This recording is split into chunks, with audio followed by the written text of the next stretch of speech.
not just what Cheryl does a great job and, you know, doing her July block party that I don't know if the weather cooperated for, but she does an outstanding job.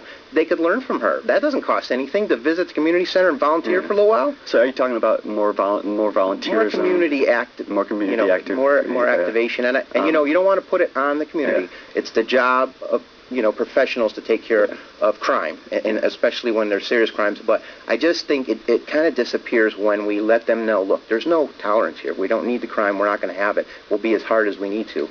So carry a big stick. So is that a no on increasing property taxes? No, I know. I segued into the spending more money on police to stop crime or something, but I also I didn't ignore your question. Yeah.